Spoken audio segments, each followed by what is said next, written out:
Chers amis, bonjour. Nous sommes le dimanche 9 mars 2025. Il est presque 10 heures. Quelques news de l'Arménie, de l'Artsakh et de la diaspora arménienne. Cet après-midi, au Centre du patrimoine arménien. Si vous pouvez, mes amis, allez-y à 15 heures. Aura lieu une projection du film Janabar qui retrace l'épopée des musiciens marcheurs emmenés par Michel Vémian qui ont rallié à pied Marseille à Yerevan. Voilà, le film sera suivi donc de récits, d'écrits et de poèmes sur la marche que mon ami Henri Garabédian de Marseille aura l'honneur de déclamer, accompagné musicalement par l'orchestre Sassoon, voilà, en espérant qu'il y ait du monde. Voilà, c'est un message qui m'a donné hier Henri Garabédian, qui m'a aussi, je remercie un petit peu de façon, comment dirais-je, extraordinaire, qui a vanté mes qualités de journaliste, mais en tout cas, je suis un travailleur acharné. Je suis une fourmi dans cette, ou une abeille dans cette ruche arménienne, tout simplement, qui apporte ces informations quotidiennes. C'est mes compétences. J'utilise mes compétences au service de tous, au service des Arméniens, de la communauté arménienne, de l'Arménie. Voilà, chacun de nous apporte sa pierre. Henri Garabédian, tu apporteras aussi ta pierre cet après-midi. Donc voilà, peut-être on y sera aussi au Centre du patrimoine arménien à 15 heures cet après-midi, ce dimanche. Et puis, bon, à 10h30, messe à l'église apostolique arménienne Saint-Nicolas à Romans avec le père Ossik Sarkisian. On ira aussi tout à l'heure assister à cette messe. Il y a aussi une messe à Valence. Il y a aussi des messes dans toutes les villes, mes amis. Allez-y pour vous imprégner de cette culture chrétienne arménienne qui est un petit peu qui est nos racines, notre sang, notre ADN en fait, tout simplement, et qui renforce en même temps notre spiritualité et notre arménité. J'oublie aussi l'église évangélique arménienne aussi, donc aussi le culte donc, du dimanche matin. Voilà, vous voyez donc les dimanches, mes amis, si vous ne savez pas quoi faire, il y a de quoi, tout simplement. Alors, revenons, oui, la Syrie, donc on redoutait déjà les islamistes, ben, ils se manifestent, il y a pratiquement 1 millier de morts déjà dans les régions de l'attaque. Il y a dans la région côtière, en fait, habitée surtout par les partisans de Bachar el-Assad, les Alaouites, donc c'est un peuple qui est pas apparenté aussi aux islamistes qui sont aussi au pouvoir, voilà, qui est un peuple qui est aujourd'hui qui est accusé de collaboration avec l'ancien régime, et puis voilà. Et des Arméniens qui sont aussi victimes, tout simplement, parce qu'il y a aussi encore des Arméniens, tant à l'attaquer que sur toute la Syrie, en fait. Voilà, deux Arméniens. C'est le journal Ganzasar, paraissant à Alep, qui a révélé donc hier que deux Arméniens furent tués dans les affrontements armés dans la province de Latakia. Voilà, donc à l'entrée de l'attaqué, deux Arméniens, Antoine et Fadi Bedputros, ça doit être Bedros, enfin ce sont des noms déformés, père et fils, ont été victimes de tirs. Leurs funérailles auront lieu donc aujourd'hui, c'était hier, à l'église Sainte-Vierge de l'Attaqué, donc qui est le bastion du clan Bachar el-Assad, le président déchu, dont les partisans défendent encore leurs droits face aux islamistes. Ces islamistes qui commencent à... On découvre le vrai masque, le vrai visage de ces islamistes en place à Damas. Voilà. On découvre, on redoutait, et là aujourd'hui, les événements qui se déroulent en Syrie annoncent un avenir très très mauvais pour justement les communautés, pour l'union de toutes les communautés des habitants de Syrie. Donc c'est quand même assez grave ce qui se passe. On passe à l'économie, mes amis. L'Arménie est le deuxième, et le plus grand nombre, nombre de fleurs importées en Russie provenait des Pays-Bas l'an dernier. D'Arménie et de Biélorussie. Ces trois premiers pays sont les premiers, comment dirais-je, exportateurs de fleurs vers la Russie, vers le marché russe, où 85%, ils représentaient donc les fleurs importées par la Russie représentaient 85% des importations de fleurs en Russie. Voilà. Bien sûr, la part léonine, c'est aux Pays-Bas, le pays de la fleur, en fait, qui s'élevait à 321 millions de dollars provenant donc des Pays-Bas. L'Arménie apparaît également dans le top 3 avec un volume de 32,1 millions de dollars, une part de marché de 7,1%, et la Biélorussie qui elle est à 28 millions de dollars et 6,2%. Donc l'Arménie, c'est le deuxième pays qui exporte donc les fleurs, qui exporte les fleurs vers la Russie. Donc c'est un grand partenaire, voilà, donc de la Russie en matière de fleurs. Et puis les amis, bien sûr, bonne nouvelle au niveau du sport futsal, en futsal. Donc hier au Danemark, l'Arménie s'est imposée face au Danemark 3-1, donc une nette victoire, une nette domination.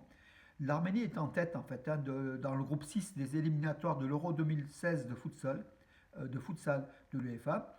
L'Arménie avec l'Albanie, le Danemark et le Kazakhstan. L'Arménie est en tête après 5 tours, donc il reste un seul match en fait, hein.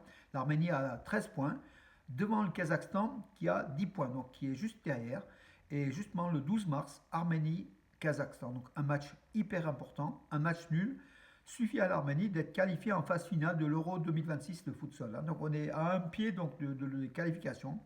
Voilà, donc l'Arménie qui est en tête avec 13 points, devant le Kazakhstan 10 points, l'Albanie qui n'a que 3 points, donc éliminé, et le Danemark que 3 points, donc éliminé. Donc ça se jouera entre l'Arménie et le Kazakhstan, donc le 13 mars. Donc voilà, l'Arménie est favori, hein. Donc voilà, un match nul face au Kazakhstan suffit à l'Arménie, sa qualification. C'est important. Toujours en sport, donc Elina Avanesian, donc, qui a passé le premier tour du tournoi de l'Indian Wells aux États-Unis. S'était imposé donc au premier tour face à la Croate Dona Vekic, de 28 ans, donc, qui était classée 18e mondiale en octobre dernier, donc en fait un exploit de l'Arménienne, hein, donc Elina Avanesian. Par contre, hier soir donc, Elina Avanesian a perdu face à Vekic, donc 6-3. 6-3, donc c'est une autre croate en fait, voilà. Donc, pardon, Avanesian s'était imposée face à Davis, pardon, l'américaine Davis. Elle est tombée face à la croate, donc Vekic, qui est numéro 18 mondial.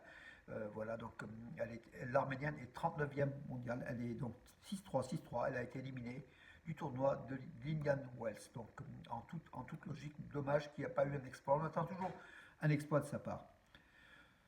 Bakou, toujours Bakou, hein, nouvelle menace contre Yerevan qui appelle à lui livrer des prisonniers qui se cachent en Arménie. Donc il y aurait des prisonniers azéris qui se cacheraient en Arménie.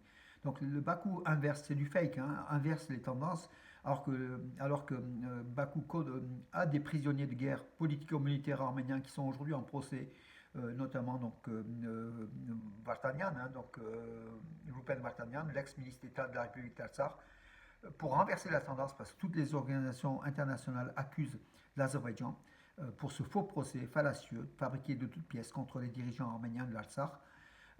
Bakou balance donc une fake news en, fait, là, en disant que l'Arménie a des prisonniers de guerre azéris et qu'il faut que l'Arménie relâche. C'est ce qu'a affirmé, c'est ce qu'a dit le conseiller donc, du président dictateur Aliyev, Hikmet Hajiev, assistant du président de l'Azerbaïdjan, qui a rapporté dans les médias azéris que l'Arménie cachait des prisonniers et qu'elle devait rendre ces prisonniers azéris détenus en Arménie.